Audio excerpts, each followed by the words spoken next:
Eder. Mech. Pallister. La vicenda legata alla morte di Liliana Resinovic, la 63enne scomparsa da casa il 14 dicembre 2021 e ritrovata cadavere 22 giorni dopo, il 5 gennaio 2022. Continua a rappresentare uno dei più intricati misteri della cronaca italiana recente, nonostante il lavoro degli inquirenti e le numerose ipotesi investigative formulate nel corso degli anni. Ad oggi non esiste ancora una verità definitiva sulle cause e sulle circostanze della sua morte. A commentare la complessità del caso è stato Carlo Mastelloni, ex procuratore capo di Trieste, una delle figure più autorevoli della magistratura italiana, noto per il suo impegno in indagini di rilevanza storica, come il caso Gladio e diverse inchieste sul terrorismo. Mastelloni, il 29 gennaio, è stato insignito del prestigioso sigillo trecentesco dal sindaco di Trieste, Roberto Di Piazza. Un'onorificenza simbolica assegnata a personalità che si sono distinte per il loro contributo alla città. A margine della cerimonia, l'ex procuratore, interpellato dai giornalisti, ha espresso un'opinione sul caso Resinovic, le cui indagini hanno tenuto banco per 3 anni sui principali organi di informazione nazionali. Con il suo tipico tono diretto e senza giri di parole, ha dichiarato: "La magistratura ha lavorato, ma è un caso complicato, ho idea che non se ne verrà a capo presto". Una frase che sintetizza l'incertezza che ancora avvolge l'intera vicenda e che lascia intendere che, nonostante gli sforzi investigativi, potrebbero volerci ancora anni prima di giungere a una conclusione chiara e definitiva. Nel suo intervento, Mastelloni ha toccato diversi aspetti critici dell'indagine. Dopo aver definito la vicenda triste e privata, ha difeso l'operato della magistratura, sottolineando come i magistrati abbiano fatto quello che hanno fatto e che, attualmente, il caso sia oggetto di una rivisitazione sulla base delle indicazioni del giudice per le indagini preliminari. Tuttavia, l'ex procuratore ha anche evidenziato la necessità di una riflessione sugli errori eventualmente commessi nel corso dell'inchiesta.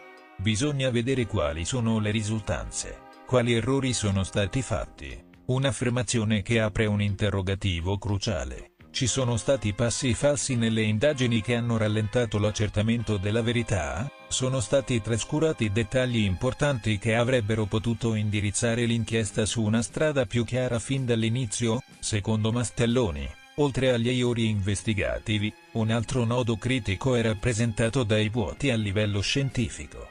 Bisogna capire quali vuoti non sono stati riempiti a livello scientifico. La scienza forense, con le sue analisi sui reperti, sui tessuti e sugli eventuali segni di violenza, avrebbe potuto fornire risposte decisive, ma il tempo trascorso potrebbe aver compromesso la possibilità di ottenere dati certi.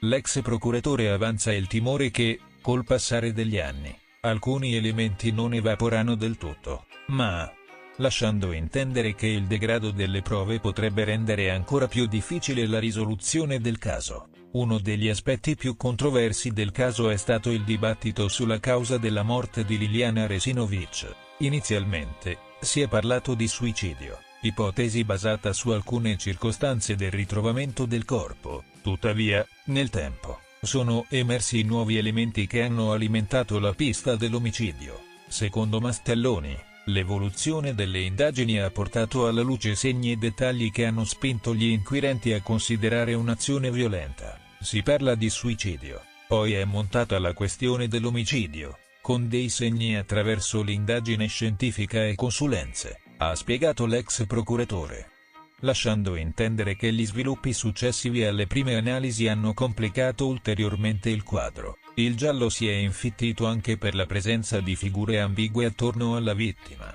Mastelloni ha sottolineato come nel contesto familiare e nelle cerchie vicine a Resinovic ci siano persone che vogliono esprimere la loro ambiguità, rendendo ancora più difficile districare i fili della vicenda. Un elemento, in particolare, solleva sospetti: il comportamento di alcuni soggetti che, nel corso dell'inchiesta, sono rimasti sempre abbottonati. Secondo l'ex procuratore, c'è qualcosa di fumoso in questa storia, dettagli e retroscena che non sono ancora emersi del tutto e che potrebbero essere decisivi per risolvere il mistero. Un caso destinato a rimanere insoluto? Le parole di Mastelloni, pur non offrendo una soluzione al caso, gettano una luce critica sulla sua evoluzione. Da un lato, riconosce il lavoro della magistratura e degli investigatori, dall'altro non esclude la possibilità che alcuni errori, lacune investigative e incertezze scientifiche abbiano contribuito a rendere ancora più complesso il quadro generale.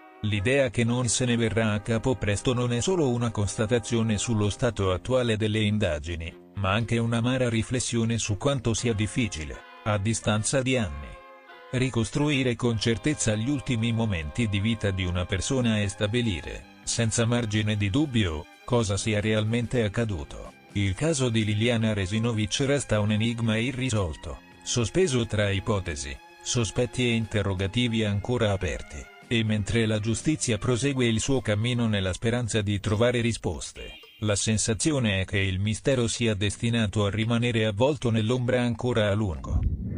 Gentili ascoltatori, buona giornata da Sensio Locchi. Il corpo di Andrea Prospero è stato ritrovato. Ora, che sia stato un suicidio o un malore, lo dirà l'autopsia. Però, signori, questo caso ha acceso in me una lampadina. Perché dico questo? Perché ogni volta che accade qualcosa in questa città, il mio ricordo va sempre a un caso irrisolto del 2006, il caso appunto della scomparsa di Marra Sogna. Caso irrisolto perché non è stato, a distanza di 19 anni, non è stato trovato né il corpo e né il responsabile. La storia processuale indica che la sera della scomparsa di Marra Sogna, appunto, qualcuno è entrato nella sua casa di Perugia con le chiavi, appunto, aperto la porta di casa e è entrato dentro. Questa è storia processuale perché questa persona è stata vista da una persona che abitava al piano superiore, appunto, a quello di questa sfortunata ragazza. Non è stato possibile riconoscerlo perché questa persona aveva un cappello in testa di corporatura robusta, però è stato sempre girato, non è stato visto in faccia purtroppo. Però questa ragazzina, chiamiamola così, quando questa persona è andata via, l'ha visto salire sopra una macchina colore bianco che aveva il cofano abbastanza spazioso. Ecco, il cofano che potrebbe sicuramente essere servito per trasportare il corpo di Marra Sogna da qualche parte. Ecco, signori, diciamo la persona, l'uomo nero, questa persona che non è stata identificata, proprio in riferimento proprio a questa scomparsa di Andrea Prospero, ha acceso in me una lampadina di speranza. Perché? Perché io ho questa lampadina, la mia indagine di natura esoterica mi porta all'Università di Perugia. L'uomo nero viene sicuramente dall'Università di Perugia. Non può essere sicuramente, non credo che sia uno studente, ma con molta probabilità una persona che ha a che fare appunto all'interno di questa, chiamiamola struttura, perché poi a Perugia ce n'è una, anche se ci sono diverse facoltà, però la struttura è unica. Ecco signori, questa ora nel 2006 chi lavorava all'interno dell'Università di Perugia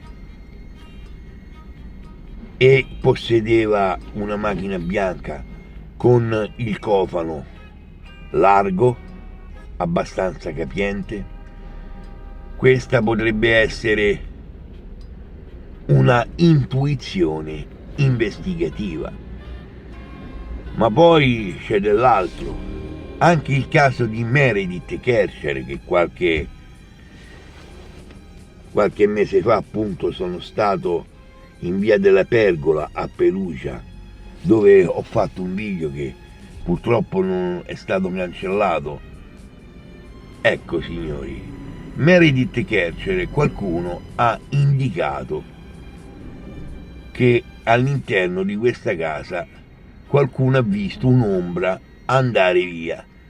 Non vorrei che anche il caso di Meredith Kercher sia ricollegabile a questo uomo nero, perché signori, parliamoci chiaro, Sollecito e la Knox sono stati assolti per non aver commesso il fatto, però l'accusa era che avevano in 3, però 2 sono stati assolti e poi Rudy è l'unico che è stato condannato. Ma ora a questo punto io mi faccio una domanda: ma siamo sicuri che il caso di Meredith Kercher sia stato risolto con l'arresto e la condanna di Rudy Keke?